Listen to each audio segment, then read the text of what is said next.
They weren't supposed to survive. They really were not. The enslaved Africans, they weren't supposed to be able to keep their religion, their practices, their traditions, their gods, their rituals, their food. They weren't supposed to keep that. The colonizers tried everything that they could to erase them. Welcome to Dishin Up Diaspora, where we explore how food connects us to culture, history, and each other. I'm your host, Chef Emme. This episode is sponsored by Taste Bahia, a transformative 6-day culinary journey through Salvador, Bahia. Experience Afro-Brazilian culinary and culture through hands-on cooking workshops, historic site visits, and vibrant local markets. This is more than just a tour. It's a deep dive into the heart of Bahia, where food, people, and traditions come together. To learn more and book your spot, visit chefemme.com/taste-bahia. That's chefemme.com/taste-bahia. Welcome back to those of you who have been tuning in, and welcome to those of you who are newbies. Thank you for joining me at Dishin Up Diaspora. Please be sure that you are subscribed to this podcast wherever you are listening, whether it's on Apple Podcasts, on Spotify. If you're watching on YouTube, make sure you hit that subscribe button. Your support will really help continue to grow this podcast, and I truly, truly appreciate it. If you also have some time to leave an honest review, that will help me out so much. Make sure that you are following us on Instagram at Dishin Up Diaspora Podcast, and also follow me on Instagram at chefemme_. I also have created a community on Patreon where I'm going to be sharing a lot more like behind the scene, a lot more like exclusive content. It's free right now, so be sure to head over there and follow me at Chef Emme TV on Patreon. And today we've got a solo episode. I am all alone in the studio, and that means we are going to be discussing a single topic. And today's topic is going to be food and spirituality, and really in particular, Candomblé. Super excited to dive into that with you. But before we do, let's get into the segment that I call Flavor Forecast, which is, where I will just share a quick glimpse of what's been on my mind, what's new this week, what's on my plate. And that is, I ran into this article on parents, and it just made me chuckle because I could totally relate. It was, let's pull this up. It says, today's kids are ordering Uber Eats to school, and most teachers hate it. I mean, okay, so I have a 17-year-old, and the amount of time I get a text talking about, can I order like Uber Eats to school, or can I get money for lunch? And it's like, I'll send you $5-10. And it's like, that's it?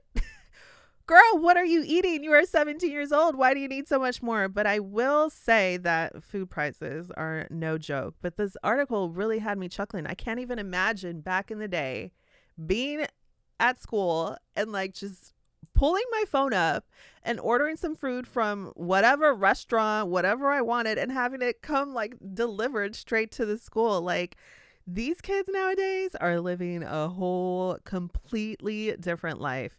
And it says that, the teachers are concerned. Honestly, like if I was a teacher, I'd be hating. Like, what? You about to get Uber Eats and I'm over here having to eat this sandwich that I made myself on this like teacher salary. So I feel you, teachers, as to why you are not thrilled with this. But they have some other concerns. They're talking about safety. Of course, safety is a major concern. You got some random delivery person, meeting up with students on campus to deliver their goods. A little sketchy, I guess. That might be not so safe, unfortunately, in today's world. But also they are concerned about a divide and like equity, like a divide between kids who can financially afford that and those who cannot. And I totally see that as well. When I worked at the school district as the district chef, equity was like something that was always like in the forefront. And I know that in my kids' schools, they're really big on that as well. And, if growing up, my family would not be able to afford giving me money for Uber Eats every day, or I don't know, honestly, at all, period. And, if my friend over here was rolling in the dough, ordering Uber Eats all the time, it would make me feel some type of way. And then I'd have to go eat the cafeteria food. So Uber Eats, Yay or nay? Visit my Instagram and let's talk about this because it can be a little controversial, but I can see how the kids are excited to be able to do this nowadays, So again, I just saw the article on parents and I really chuckled because it's like, yeah, this is real life. This is actually my life because I'm getting harassed, on the daily about food and food for money and all that. And I'm like, go to the cafeteria. Do like I did. Go eat your cafeteria food, okay? But yeah, that is what was on my mind this week. So again, today we are talking about food and spirituality. Food is everything. It's bigger than life. It sustains us, but it's also power, culture, and resistance. It's political. Food has been used as a weapon in times of war. It's a tool of oppression, but it's also a source of resilience, a way to keep traditions alive when everything else has been taken away from you. Food holds memory, it holds history, it holds identity. It's how we pass down knowledge. It's how we build community. And it's, basically how we simply express love to the people that we love around us. And beyond all of that, food is deeply spiritual. Every culture, every religion, every tradition has its sacred relationship with food. And it's not just about nourishment. It's about this connection, like an offering, a ritual. Food has always been used as a way to kind of bridge that gap between the physical and the spiritual world, between us and whatever it may be that we believe is greater than us out there. And today I want to specifically talk about that through the lens of Candomblé. What is Candomblé? Candomblé is an Afro-Brazilian religion tradition that blends West African spiritual practices brought to Brazil by the enslaved African people with elements of Catholicism and indigenous Brazilian beliefs. So Candomblé is centered around the worship of the orixás, which are the deities, spirits, or gods and goddesses, if you will. These gods and goddesses are, they represent natural forces, ancestral spirits, and elements like water, earth, air, and fire. And food is one of the ways that these orixás are worshipped and connected with and communicated with as well. Now, what makes Candomblé such an interesting lens to look through with food and religion is that, again, it's not just about sustenance. It's a way of communicating with these divine forces. Through food, you make an offering to an orixá, and in return, you receive their protection, their guidance, their blessing, and each orixá has a specific food that they like and that we offer to them. And so these offerings are a form of respect, of gratitude, and devotion. And this is something that deeply resonates in other spiritual practices, not just Candomblé as well. So if you think about, breaking bread in Christianity, the fasting rituals in Islam, Shabbat dinners, or the sacred feasts in Hindu temples, food is an important tool that we have always used to connect with the divine. So in Candomblé, food is both like a literal offering and a form of communication. And the food themselves, they hold like the energy, they cleanse, they heal, and they invoke these spirits, these orixás. So for example, the orixá Yansan, she's the goddess of winds and storms and lightning and transformation. She's often associated with intense change and purification. She embodies both destructive and regenerative forces of nature. So offerings to Yansan are usually spicy food and foods that are bold and strong like her. So, for example, one of the foods that is offered to Yansan in Salvador is abara. Abara is what I would describe kind of like a black-eyed pea tamale that is steamed inside of banana leaves. And so the steaming process, you can already see that it reflects Yunsan's ability to govern the wind and the weather, which can both be fierce and nurturing.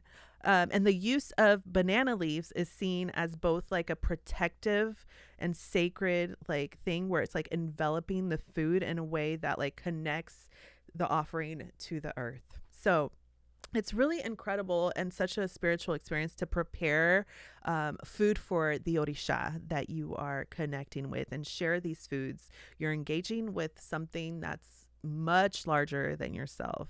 And again, this isn't just a Brazilian thing, a Candomblé thing. All over the world, different spiritual traditions have foods that are sacred and food that are given as an offering, food that carries a meaning just beyond being delicious and something that you enjoy eating. The part that always fascinates me because when you start looking at it, you see the parallels everywhere. And I say this often, we are more alike than we are different. And I think especially when it comes to religion, something that can be so like it can get really volatile. People can get really like against each other when it comes to their religion. And if we really take a moment and see the parallel in things, you know, like in Buddhism, the monks, they go around walking through the village on alms rounds where they collect like food offerings from their community. In Haitian voodoo, coffee grounds and cornmeals are used to summon Loa. In Judaism, you have, again, the Shabbat dinner, a meal that's meant to pause time and bring people together and honor something much bigger. So I think that if we take a step back and see the similarity in us, it humanizes us. You know, it humanizes us to each other. And you might not know anything about Candomblé or any other religion, but if you have ever cooked for someone that you love or made a dish that reminds you of your ancestors or shared a meal that felt sacred, then you have lived it. You already got it. You've got it inside of you. Okay, so here's another thing. Candomblé and these traditions, they weren't supposed to survive. They really were not. The enslaved Africans, they weren't supposed to be able to keep their religion, their practices, their traditions, their gods, their rituals, their food. They weren't supposed to keep that. The colonizers tried everything that they could to erase them, but they didn't succeed. The food, the orixás, the ceremonies, all of it lived on, disguised, transformed, but never erased. And Candomblé is such a story of survival. You know, it survived through a brilliant act of spiritual and cultural resistance. So they weren't allowed, the enslaved people, they weren't allowed to practice their religion. So instead, they blended the worship of their orixás with Catholic saints.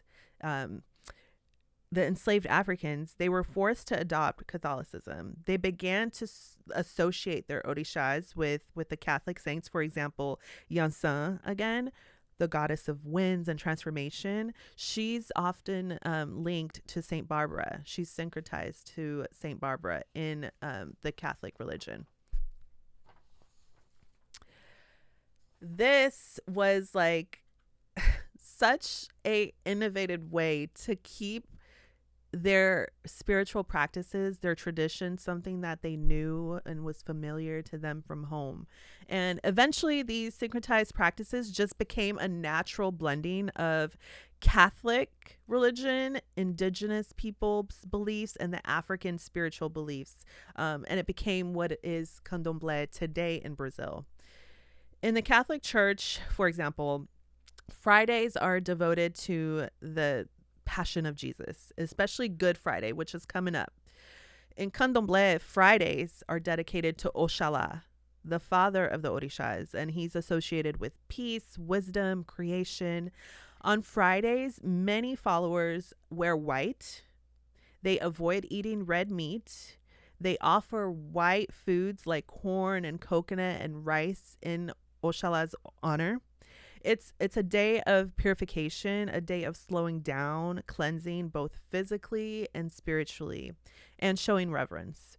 For Bahians, Fridays have just become a day of Bahian food that's also been blended with Catholic, Candomblé, and just like the deeply rooted African tradition. So, eating dishes like muqueca, vatapá, caruru became a ritual on Fridays.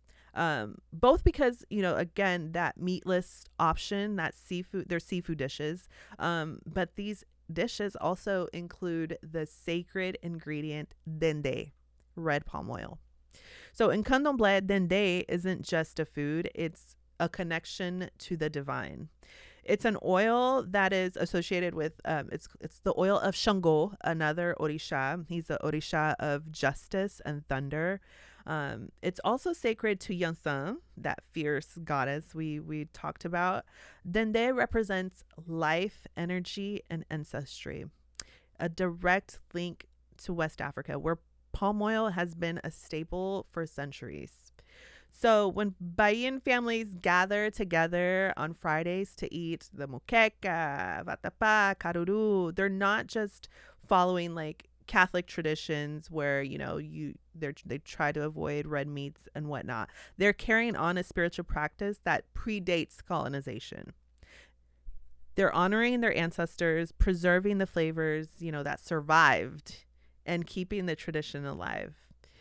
Eating Bahian food on Fridays, especially Good Friday, is such a reminder of resilience for me. And every time I travel to Brazil, actually one of the last times I traveled, we arrived the day before Good Friday, and my aunts and my whole family, everybody like in that city really gathers around on Fridays, but especially Good Friday, to eat all these traditional meals that are, seafood based and have like the dendê oil in it. So I just remember like stepping into my aunt's kitchen, and that smell of that red palm oil just like hits you in the face, and it's you're with your family, your community, you're celebrating with the foods that you have grown up with, and that has such like a deep history and a deep like connection, like way bigger than you. Like every time I step into my aunt's kitchen or I eat a plate of moqueca, especially like on a Friday or a day like Good Friday, I feel like kind of overwhelmed with this energy, this knowledge of like connection to the past. And again, dendê oil, just like candomblé, was not supposed to survive in Brazil. It was brought over by the enslaved Africans who held onto their food traditions despite everything that tried to erase them from them. And today, dendê oil is one of the strongest symbols of African Brazilian identity. It represents survival of a people, a culture, and a faith that just refused to disappear. And again, it's very present in the Candomblé religion. It's almost like a sacred ingredient as well. The resilience of Candomblé and of so many other traditions is just like a reminder that even when everything is working against us, we can use food, culture, and faith to survive. What's been passed down through generations, the stories, the rituals, the flavors, it can't be erased. So when Emme of 2025 goes to Brazil, or even here in my kitchen in Seattle, and I make a beautiful moqueca with coconut milk, that dendê oil, all the seafood, like that connection to where that plate of food and those ingredients came from, it can't be erased.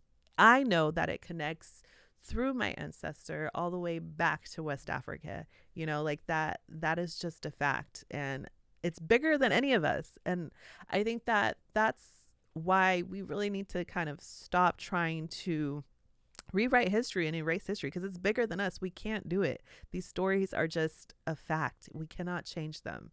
So I think it's really time that we embrace them. We embrace each other's stories, and like my story doesn't have to be your story, and it's okay if my story is, the food of Candomblé, the food of Afro-Brazilian story, but yours is not. Yours maybe is about, fasting in Islam, or Shabbat dinners, and that is okay. You know what I mean? It doesn't have, mine does not trump yours, and yours doesn't trump mine. What's been passed down through generations, it cannot be erased. They will always live on in the food that we cook, the meals that we share, and in the love that we put into every dish. So again, with this episode, I just really wanted to share kind of beyond, because food goes beyond. I think that, there's food to nourish us, of course, to keep us alive, but food does so much more. There's food in kind of like medicine to heal your body, using food as medicine, but food as spirituality, I think food and spirituality, I think, is not something that we really dive deep into, and I think that we should, because there have been so many moments outside of, I think maybe it's because when we think of like spirituality and religion, we think that it must take place maybe like in a church, or it's something that's very like dead set on kind of like religion and like a specific religious practice. But I've had so many moments that with food that were like very spiritual for me. For example, when I participated in a Chefs of Color on a farm retreat, we harvested, if you will, a goat. And so we took this goat and basically, yes, killed it for food, but it was such a spiritual like experience. It's something that's we've been doing for forever, honestly.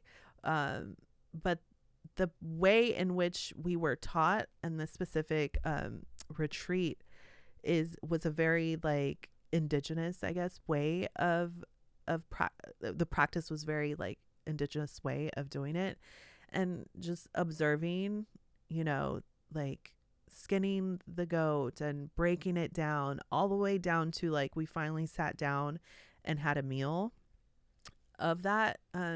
The animal was, I thought I'd be like traumatized and like grossed out, or like, I thought I'd have a negative experience, and I didn't. It was actually like super deep for me. I felt so much more connected to my food. I felt more emotional about it, about that plate of food. I felt more grateful for it.